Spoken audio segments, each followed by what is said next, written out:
tugas daripada Ibu Dr. Mutamaina, mata kuliah ekonomi sumber daya akuatik. Berikut tugas yang diberikan yaitu bab 5 tentang pengembangan teori ekonomi tentang pengaturan perikanan. Nah, ini pengembangan teori ekonomi tentang pengaturan perikanan. Tugasnya yaitu berdasarkan referensi pada bab 4 sampai dan 10. Kelompok kami, saya dengan Ibu Rusmini Hakim.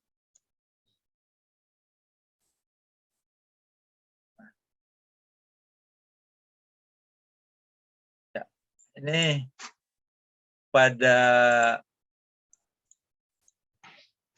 pembahasan kita di siang hari ini, saya akan membahas tentang yang pertama itu tentang pendahuluan, habis itu pokok-pokok ekonomi, yang ketiga ekonomi dari pengaturan perikanan, yang keempat pembatasan keikutsertaan. Nah ini jadi dari judul saja nih kurang lebih seperti begini. Yang pertama kita masuk pendahuluan. Indonesia merupakan negara kepulauan terbesar di dunia, memiliki laut yang dapat dikelola sebesar 5,8 juta kilometer persegi. Indonesia juga memiliki beberapa WPPNRI yang antara lain adalah WPPNRI 714. Walaupun penyebarannya hampir di seluruh perairan Maluku, namun produksi tertinggi ikan cakalang selama di Provinsi Maluku hanya berasal dari kabupaten dari Maluku Tengah, dari kota Ambon, dan juga dari kabupaten lain.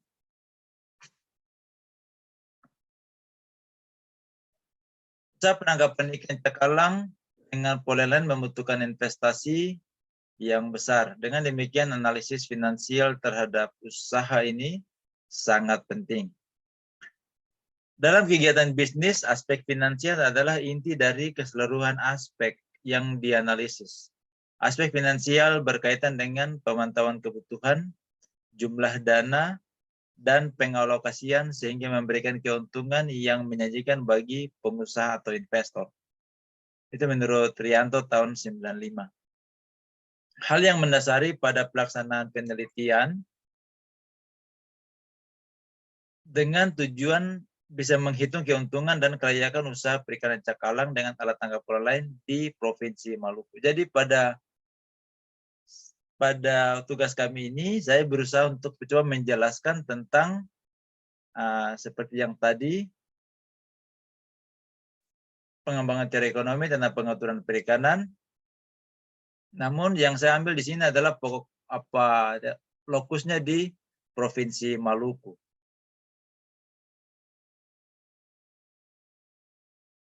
Yang berikut tentang pembahasan. Jadi yang kedua yaitu pokok-pokok pada ekonomi perikanan.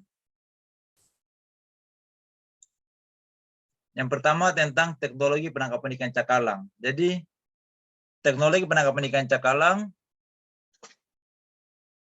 terdiri dari beberapa alat tangkap, yaitu alat tangkap pola line, buka cincin, dan pancing tangan atau handline. Tangkapan dari semua unit penangkapan ikan untuk tujuan komersil, baik untuk memenuhi kebutuhan pasar lokal maupun pasar ekspor. Setelah beroperasinya kapal-kapal buka cincin ukuran besar yang menangkap ikan cakalang, mengharuskan kapal penelayan mencari daerah penangkapan yang lebih jauh dengan produksi yang tidak menentu. Besarnya biaya operasi yang harus dikeluarkan dengan produksi yang sudah cukup rendah mengakibatkan lebih banyak rugi dibandingkan untung jika menggunakan kapal ukuran yang lebih kecil. Nah, kapal-kapal pola lain juga dilengkapi dengan alat tangkap ikan. Selain itu juga dengan alat-alat navigasi yang sudah canggih pada era sekarang ini.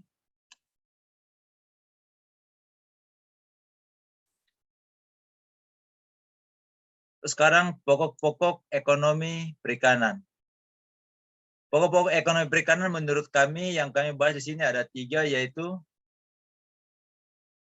kegiatan produksi, kegiatan distribusi juga, dan kegiatan konsumsi. Jadi produksi mulai dari nelayan menangkap ikan di laut, sampai diantar ke tempat pelelangan, terus dari pelelangan ini diangkut ke kota dan dipasarkan di kota, distribusi, dan juga dengan konsumsi. Kita mulai dengan yang pertama, yaitu produksi. Kegiatan pokok-pokok ekonomi yang pertama yaitu produksi. Produksi merupakan kegiatan untuk menghasilkan sesuatu, barang atau jasa. Kegiatan ekonomi dilakukan oleh produsen dalam rangka menghasilkan barang untuk memenuhi kebutuhan konsumen.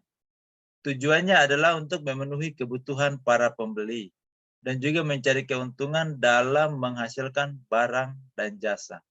Contohnya seperti produksi, misalnya di keramba jaring apung, produksi ikan asin, atau produksi ikan laut langsung dari laut. Masih dalam pokok-pokok ekonomi perikanan, yang berikut adalah distribusi atau mata rantai pemasaran ikan. Di kota Ambon itu ada, kalau distribusi tentang bagaimana kalau ikan itu dia mahal dan juga ikan dia lagi murah. Nah, kalau ikan dia lagi mahal, mereka produsennya mulai dari nelayan atau produsen, dia ke pedagang pengecer dan langsung ke konsumen. Rantainya cuma singkat saja.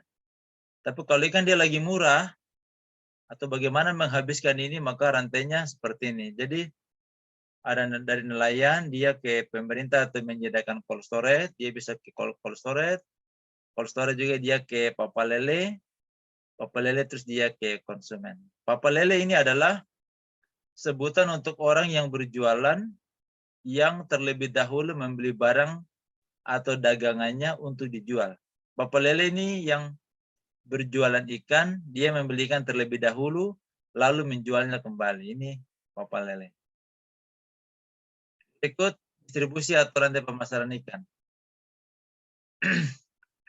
Kalau distribusi pemasaran ikan, ini kita simulasikan menurut salah satu literatur itu seperti begini. Jadi dari nelayan, dia langsung menjual ke pedagang atau pengumpul atau ke broker, habis itu juga ke pedagang pengecer, baru dia ke konsumen. Nah, sementara ada juga yang dari sini, titik-titik yang gini nih, dia langsung dari nelayan dia ke broker, langsung dia ke pengolah, baru dia ke konsumen. Nah, sekarang kalau yang versi yang ketiga, dari nelayan, langsung ke unit pengolahan ikan, ke cold storage, langsung dia ke konsumen. Nah, kalau mau kita simulasikan, misalnya dari nelayan dia jual ke cold storage 11.167, terus dari sini dia jual lagi ke konsumen seharga 13.650. Jadi di situ ada keuntungan. Nah, ini yang jadi rutenya jelas sekali. Kalau yang garis yang lurus ini, jadi dia nelayan 1, 2, dan dia ketiga.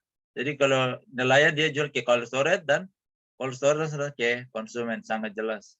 Jadi kalau di dalam grafik ini yang lebih kelihatan baik menurut kami adalah yang ketiga ini.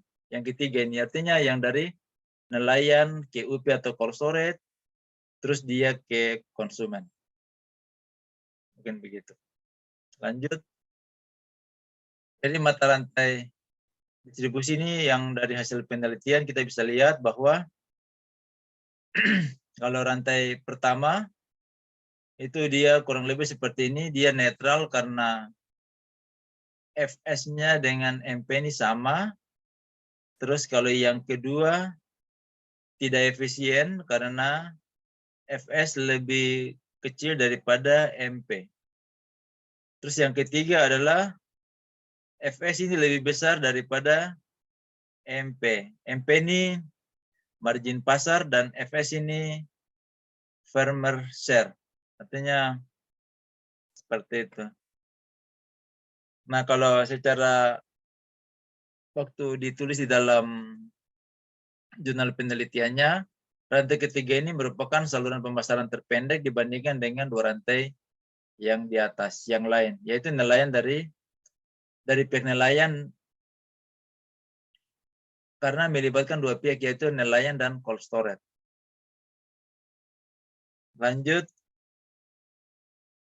Nah, setelah kami di dalam mendistribusikan ikan kita juga harus tahu analisa usahanya. Jadi yang pertama tuh kita harus tahu biaya dan pendapatan. Biaya dan pendapatan. Analisis ini dimaksudkan untuk mengetahui besarnya perubahan laba jika biaya operasi, volume, dan harga penjualan dia berubah. Terus analisis juga terhadap biaya-biaya yang perlu dilakukan terlebih dahulu. Yaitu seperti macam biaya modal, biaya tetap, biaya operasi, biaya produksi, atau biaya variabel.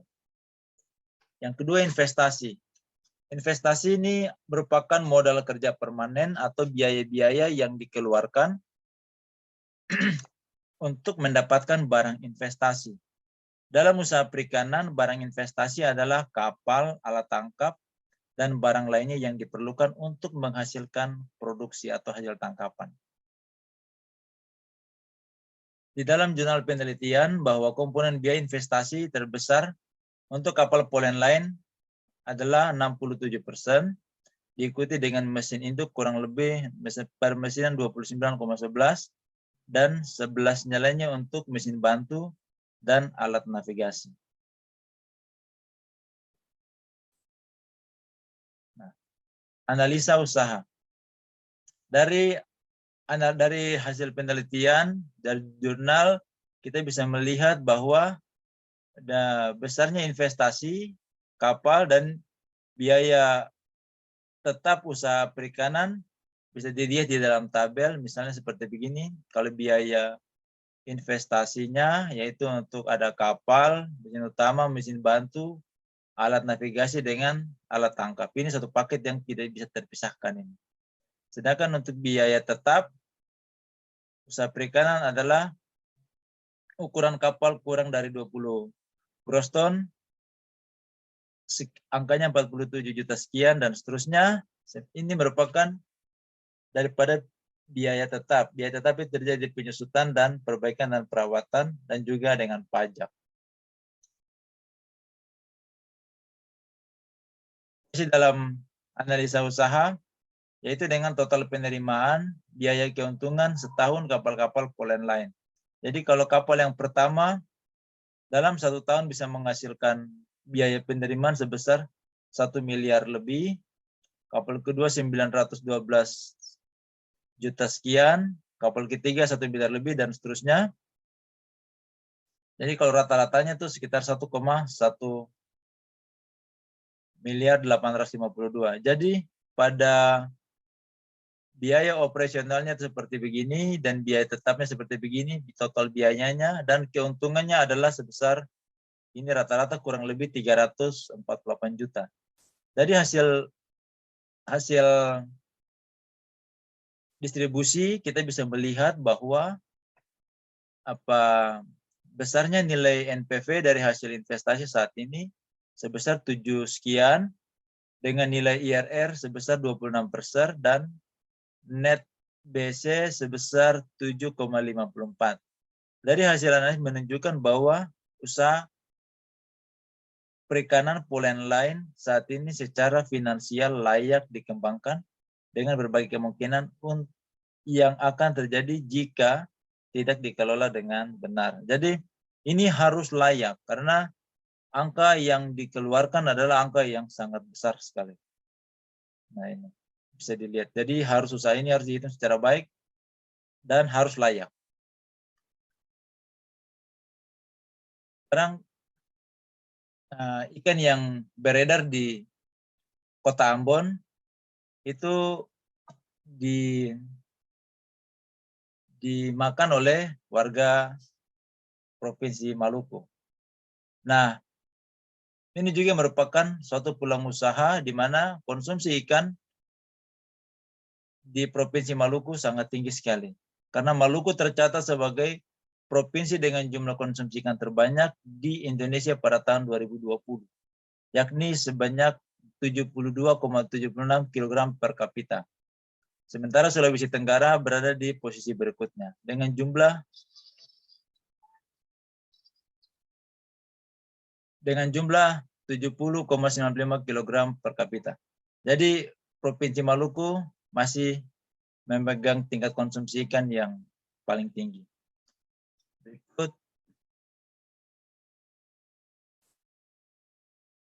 Model penguatan dan pengembangan. Jadi yang ketiga, poin yang ketiga daripada tugas kita ini, ekonomi dari pengaturan perikanan. Ekonomi dari pengaturan perikanan. Saya mengangkat ekonomi dan dari pengaturan perikanan ini, maksudnya kami di sini adalah ada pengaturan perikanan, terus ekonominya itu seperti apa. Nah, di sini kita bisa bagi menjadi 3 bagian. Di sini ada usaha perikanan atau nelayan, kelembagaan nelayan, pengolah, ini semuanya ada di sini dan juga harus ditunjang oleh sosial kapital ini. Jadi ada pihak bank, penyuluh perikanan, mitra, dengan ini nih harus ada. Terus dukungan juga dari pihak pemerintah ini. Kebijakan dan regulasi, informasi, bantuan modal, pemasaran, teknologi tepat guna, pengawasan ini juga harus ada. Penyuluh juga sebagai pendamping juga ada. Jadi dukungan daripada suatu keseluruhan ini, suatu keterkaitan ini harus ada. Kalau tidak ada, maka bisa terjadi kepincangan. Berikut. Nah, poin yang keempat adalah pembatasan keikutsertaan. Pembatasan keikutsertaan ini yang kami gambarkan di sini adalah bagaimana peluang-peluang, bagaimana potensi yang ada di sana yang bisa digarap di Kota Ambon ini. Jadi kita berdasarkan data yang kita dapat bahwa misalnya usaha perikanan dengan alat tangkap bagan ini dia berjumlah 7 unit. Terus usaha perikanan alat tangkap bubu, alat tangkap dengan bubu, usaha perikanan yang alat tangkap jaring sebanyak 59 unit, usaha penangkapan alat tangkap dengan jaring permukaan sebanyak 13, pancing tangan sebanyak 245, dan pancing tona sebanyak 65, rawai hanya 1, jumlah perikanan alat tangkap pukat cincin jumlah 3. Ini berada di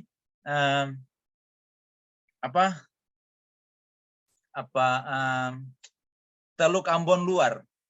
Teluk Ambon tapi bagian luarnya ini masih terbatas sekali di sini. Jadi potensi kita ada, cuman kita terbatas. Nelayan kita terbatas dengan alat tangkap yang ada di sana di daerah terluar itu.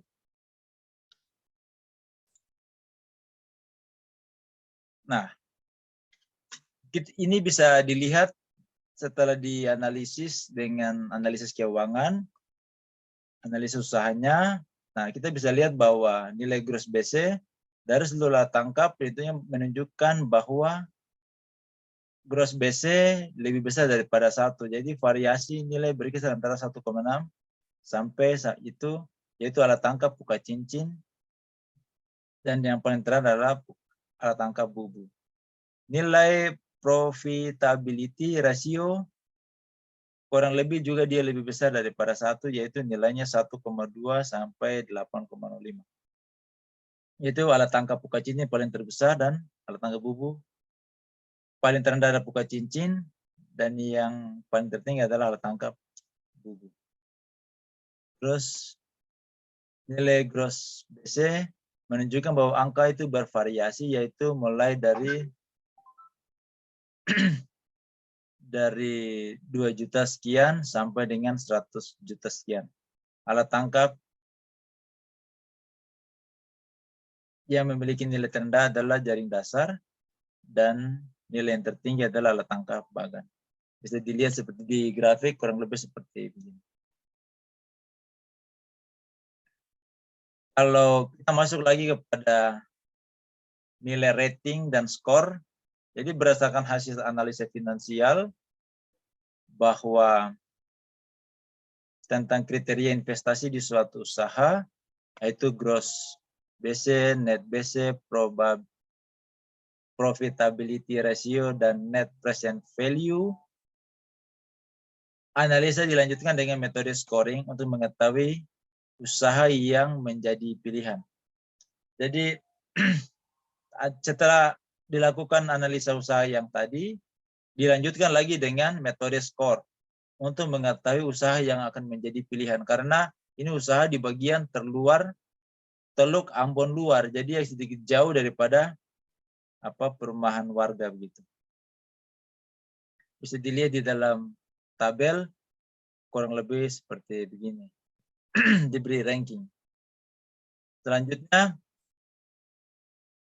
kesimpulan daripada, kalau kita memberikan kesimpulan daripada penulisan kita atau materi ini, yang pertama pokok-pokok ekonomi perikanan yang perlu diperhitungkan adalah produksi ikan, bagaimana distribusi, dan juga analisa usahanya. Ini bagian terpenting yang harus diketahui oleh nelayan dan pelaku usaha perikanan. Ini terkesan harga mutlak, harus tahu. Yang kedua adalah pengembangan usaha perikanan, maka stakeholder yang ada itu sangat berperan penting, baik sebagai posisi pendukung, pendamping, maupun pengawasan, dan juga sebagai fasilitator. Yang ketiga, bahwa analisa dilakukan dengan metode scoring juga bisa mengetahui usaha yang menjadi pilihan. Jadi kalau usaha-usaha kita, usaha-usaha di depan mata kita itu semua bisa menjadi usaha yang baik, tapi ada yang lebih tepat menurut kemampuan para pelaku tersebut.